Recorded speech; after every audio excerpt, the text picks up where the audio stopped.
저희가 자동문항 생성에서 핵심적인 게 아이템 모델이라고 말씀을 드렸는데요. 이 아이템 모델을 이해하고 설명하고 하기 위해서 좀 철학적으로 접근하는 방법이 있습니다. 네, 안녕하세요. 저는 최프란이고요. 오늘 비유의 주제는 아이템 모델입니다.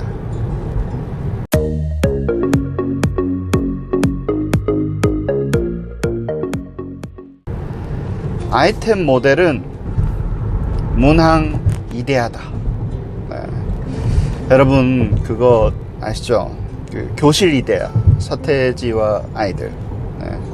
됐어 뭐 이제 그만 가르치면 됐어 뭐 이러고 모르시는 분들도 있을 것 같아요, 요즘에는.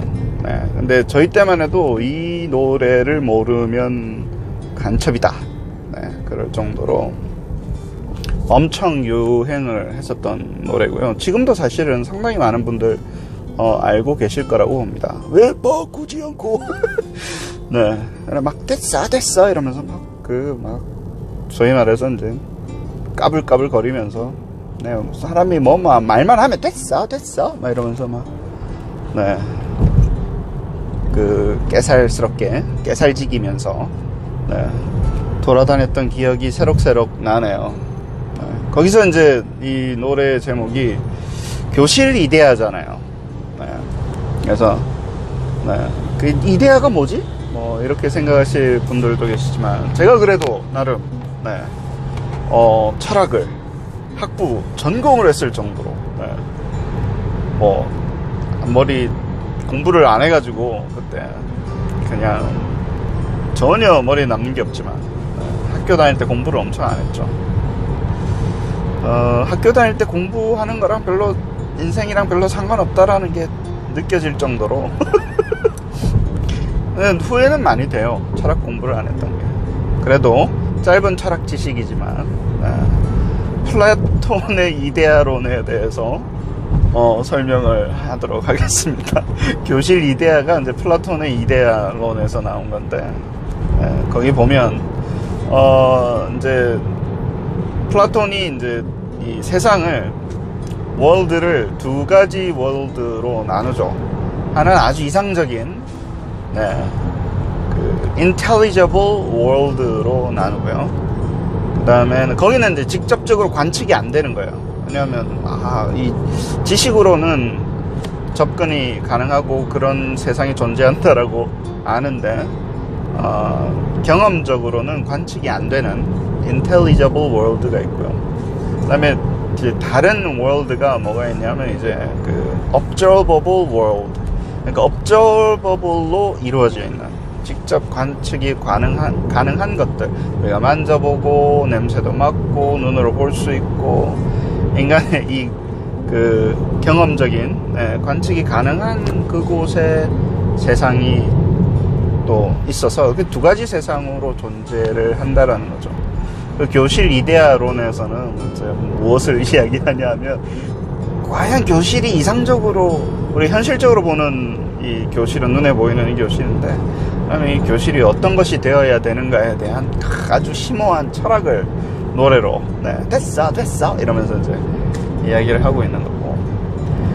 네, 그래서 이 철학적으로 이 이데아론에서 intelligible world랑 observable world, 네, 이 감각계, 그다음에 뭐라 그러죠? intelligible world를, 네, 그렇게 나누는, 네, 두 개로 나누고, 계속해서 지속이 되어 왔죠. 네, 그래서 경험주의자들이 또 득세를 하고, 또 intelligible world에 좀 더 많은 비중을 두고 있는 사람들이 또 득세를 하고, 교육에 또 어떤 교육 철학에 그런 영향들을 또 미치게 되고, 또 그 교육 철학을 바탕으로 저희가 교육 측정이라든가 psychological한 assessment도 영향을 많이 받습니다. 그래서 행동주의자 나오고 인지주의자 나오고 이제 다 이렇게 뻗어 나오는데, 자, 자동문항으로 다시 돌아와서, 자동문항의 아이템 모델을 이해를 하려고 할 때 어떻게 제가 설명을 하냐 하면요, 원래 우리가 어떤 문항을 만들어야 되겠다, 이런 문항이 있었으면 좋겠다, 이렇게 만들어야 되겠네, 뭐 이러는 생각들, 그것들은 사람의 아이템 문항 제작자의 머릿속에 존재했었던, 그것은 이제 저희가 아이템 디자인 혹은 아이템 프린서펄이라고 그래요. 원리. 이런 식으로 문항이 있으면 좋겠다고 했지만, 그거는 이제 그 머릿속에 있었고, 그것을 그 머릿속에 있는 거를 갖다 끄집어내 가지고 이제 문항 제작자들이 한 문항 만들잖아요. 그거는 이제 눈에 보이는 거예요. 실제로 이제 뭐 시험도 쳐볼 수 있고 데이터도 구할 수 있고 하는, 소위 말하는 observable인 거죠. 그런데 한 자릿수 숫자 더하기, 뭐 나누기, 뭐 이런 거는, 그거는 이제 그런 관념이 머릿속에 있는 거잖아요. 그리고 그게 뭔지에 대해서 이렇게 커뮤니케이션도 되게 돼요. 왜냐면 intelligible world에 있는 거니까. 그게 뭔지 알겠다, 원이라는 게 뭔지 알겠다, 뭐 이렇게 대놓고 실제 그려보면 원과 비슷한 거를 눈에 보이게 그릴 수도 있는 거죠. 근데 눈에 보이는 거는 정확하게 원은 아니죠. 그 성질을 가지고 있는 거니까. 그런 것처럼 문항에, 우리가 보는, 눈으로 보이는 이런 문항은 그 아이템 프린서플이 manifested 되어 있는 observable 형태로 나와 있는 거였죠. 그래서 저희가 어떤 그 원리는 사람 머릿속에 존재했던 거기 때문에 아이템 디자인이나 프린서플은 직접적으로 관측이 불가능해서 그 원리에 대한 검증을 하는 방법이, 이게 도대체 제대로 된 원리인지 아닌지에 대해서 문항 제작에 대한 원리를 검증하는 방법이 우리 눈에 보이는 그 문항으로 밖에 안 돼요. 그 문항으로 검증을 해야 되잖아요. 근데 문항이라는 게 그 원리에서 하나만 나오는 거고, 여러 가지 나올 수 있는 것 중에 한 개, 두 개의 어떤 샘플밖에 안 됐던 거예요. 그러다 보니까 그 부분을 가지고 그 원리에 대해서 검증을 하는 이 과정. 왜냐하면 이게 랜덤 샘플인, 그 원리에 대해서 나온 어떤 샘플이잖아요. 그러니까 부분 집합을 가지고 전체 집합에 대해서 우리가 이거 원리가 맞냐 안 보는 과정이 참 힘들었어요. 전통적으로. 그 월드가 두 가지로 나눠져 있는 intelligible world에 대한 것에 대한 validation을 observable world의 evidence, 그것도 충분하지 않는 데이터를 가지고, 정보를 가지고 검증을 하는 그 validation 과정이 쉽지가 않았던 거죠. 시간도 많이 걸리고, 그리고 정확하지도 않고, 과정 자체가 정확하지 않으니까 그걸 validation이라고 좋은 validation을 하기가 힘든 거죠. 그죠? 그런데 아이템 모델이라는 게 뭐냐면 그 원리를 프로그램으로 짜잖아요. 그러니까 여기는 어디서부터 어디까지 변할 수 있고, 한 자리 숫자 더하기는 이렇게 돼야 되고, 뭐 나누기는 여기 분모가 이렇게 커지면 안 되고, 그 각각의 요소를 변형을 시키는데, 그 변형을 시키는 레인지들, 왜 이게 바뀌어야 되는지, 바뀌면 안 되는지, 이게 바뀌면 어려워지는 건지, 예를 들어서 우리가 측정하고자 하는 것을 제대로 측정하는 건지 아닌지에 대해서 그런 고민들, 그리고 어디까지 우리가 유니버스라는 용어를 쓰는데 어디까지 이 문항 모델이 커버를 해야 되는 건지, 왜 그래야 되는 건지, 이런 것들을 뭐 말로 하는 것도 아니고요, 프로그램으로 적잖아요. 프로그램이라는 거는 머신이 execute 할 수 있는 상태니까, 심지어 기계가 그것을 읽어서 실행을 시켜서 결과물을 낼 수 있을 정도면 사람은 훨씬 더 명료하게 그게 뭔지에 대해서 알 수 있죠.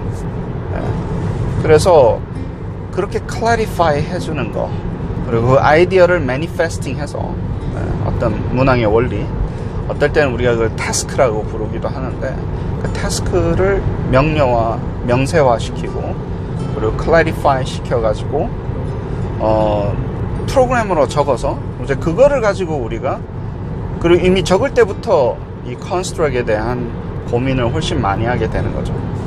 만드는 과정, 그리고 만들어 놓은 것을 우리가 검증을 할 수 있고, 이게 잘 만들어졌네, 잘 만들어지지 않았네를 문항만 보는 게 아니라 그 아이템 모델을 가지고 우리가 validation을 할 수 있는, 사실은 intelligible world에 있었던 아이템 디자인을 observable world로 끌어내려서, 그래서 그 원리를 찾아내는 과정이기 때문에, 이 과정이 얼마나 전통적인 이 이론적으로 아이템 밸리데이션에서 중요한가를 고민하시는 분들은 너무너무 AIG에 대해서 광팬이 된다. 팬이 된다. 네. 이게 너무 아름답기 아름답웠기 때문에 그래요. 밸리데이션을 하려고 할 때. 그리고 밸리데이션 할 때 막 말을 많이 적었어야 되거든요. 전통적으로는.